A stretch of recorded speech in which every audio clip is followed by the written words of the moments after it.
Conversa com Luiz Felipe Pondé. Às 9h21, Luiz Felipe Pondé, filósofo, nosso colunista, seja bem-vindo. Bom dia, Pondé, tudo bom? Bom dia, Thaís, bom dia, Pedro, bom dia a todos, tudo bem? Então tá bom, Pondé. Prazer falar com vocês. Alguns números chamam demais atenção e fazem a gente refletir a respeito do que está acontecendo, né? E ontem o mundo bateu a marca de 1 milhão de mortes causadas pela Covid-19. Num período de muita transformação, de muita mudança, de muita preocupação, de crise econômica na maior parte dos países, mas também de surgimento de teorias da conspiração, não é, Pondé? Sim, Thaís. A chamada mente conspiratória é, na realidade, um tipo de mente que sempre existiu e que por detrás dela está uma expectativa de sentido, né? A conspiração, ela fala de uma expectativa de sentido maior nas coisas. Então, para que veio o vírus? Ou o vírus foi inventado pelos chineses porque combatem os americanos, porque querem controlar o mundo, por exemplo. São conspirações banais que circulam por aí. Ou então o vírus veio nos ensinar a ser vegetarianos, certo? Quer dizer, a suposição de que o vírus veio por alguma razão implica em duas coisas fundamentais de cara. Primeiro, que existe um sentido nas coisas, e um dos fatos que mais nos dá mal-estar é a percepção de que um sem número de elementos que acontecem na vida do mundo, nós não temos controle sobre ele. E o segundo fator, que eu acho muito interessante, é o fator psicológico. A mente conspiratória, normalmente, ela é movida por um certo narcisismo de achar que ela entendeu algo que os mortais não entenderam, né? Que ela está vendo algo que as pessoas comuns não estão vendo. Isso dá para ela uma espécie de reserva de autoestima, provavelmente que visa combater o sentimento de relevância que ela tem por se sentir uma pessoa comum, como todos nós. Thaís, eu lembro de uma entrevista do Buzz Aldrin, que foi o segundo homem que pisou na Lua, né, em 69, ano passado fez 50 anos, que ele... porque o primeiro homem, Neil Armstrong, logo depois se retirou da vida pública, não deu mais entrevista, né?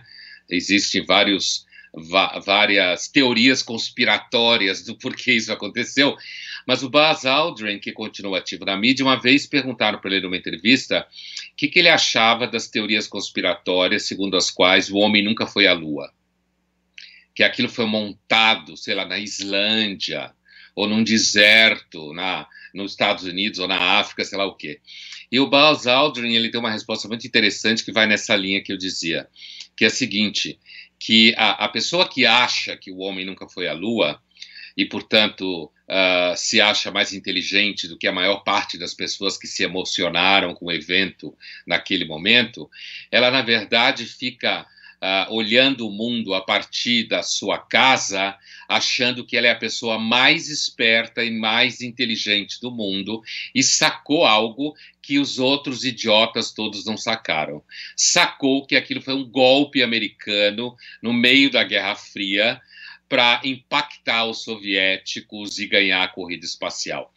Então, essa suposição de que as mentes conspiratórias funcionam em busca de um sentido, ou seja, se não há sentido nenhum, pelo menos que seja um sentido de que 2, 3 pessoas mandam no mundo e controlam a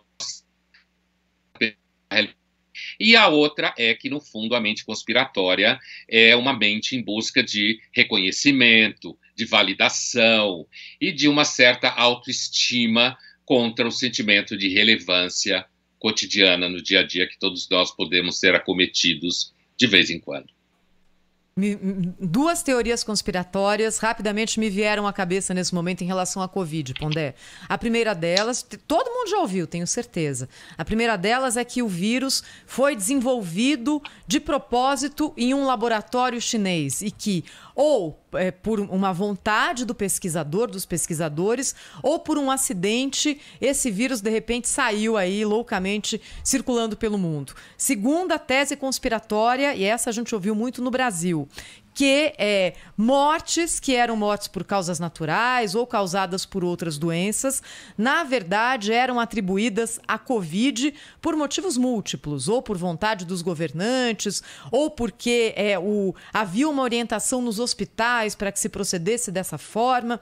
Enfim, eu sempre penso o seguinte, Pondé, quantas pessoas teriam que participar de uma conspiração como qualquer uma dessas duas para que o segredo fosse mantido por tanto tempo, não é? Quando você fala, por exemplo, de uma conspiração nacional para adulteração de números de Covid, quantos milhares de médicos, de enfermeiros, de médicos legistas teriam que estar ali unidos, fechados, ninguém contar nada para ninguém, para a mulher, para o filho, para o vizinho, a respeito desse objetivo? É sempre essa pergunta que eu me faço sobre teoria conspiratória, né?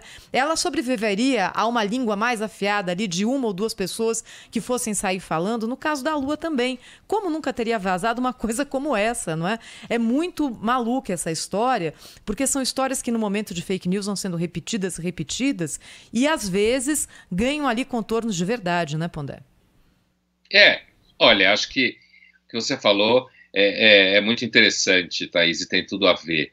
Por exemplo, as teorias conspiratórias contra vacinas, né? A ideia de que as vacinas são desenvolvidas por laboratórios para nos tornar dependentes, né? Os antivacinistas, e aí vale a pena frisar que, em termos de corte social, de classe econômica, antivacinistas são normalmente pessoas que vêm de estratos sociais mais privilegiados, né?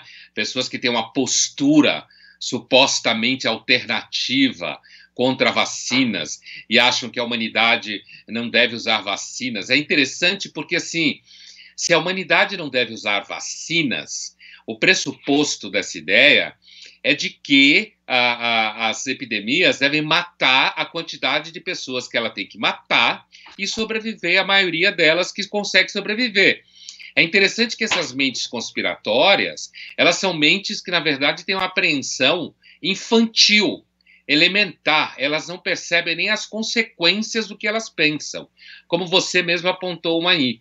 Uma conspiração dessa, ela precisa de muita gente compactuando. Eu lembro, Thaís, de um programa que eu participei numa televisão, num canal de TV uma vez, alguns anos atrás, que era sobre tráfico de órgãos, certo?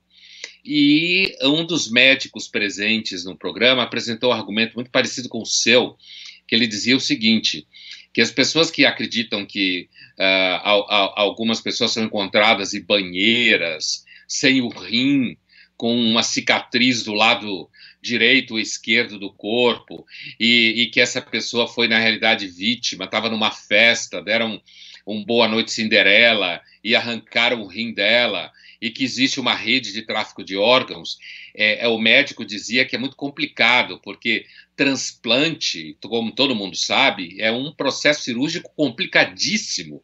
Você tem um problema complicadíssimo com relação à compatibilidade do órgão de quem doa ou de quem recebe. E você tem um pós-operatório extremamente complicado, né? Você tem medicações extremamente caras. Então, o médico dizia que para se falar em tráfico de órgãos, você teria que ter redes hospitalares gigantescas, sofisticadíssimas, operando dentro desse tráfico. E que essas redes, esses hospitais, essas unidades teriam que estar em lugares muito escondidos, muito ermos, né?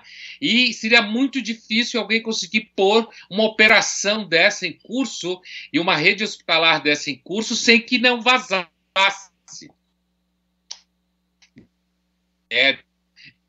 Né? Então, é importante, na verdade, perceber que as mentes conspiratórias, elas são, na verdade, mentes que pensam pouco, têm uma apreensão empobrecida da realidade e pensam como crianças, no sentido de que crianças não conseguem ter uma percepção mais complexa da realidade.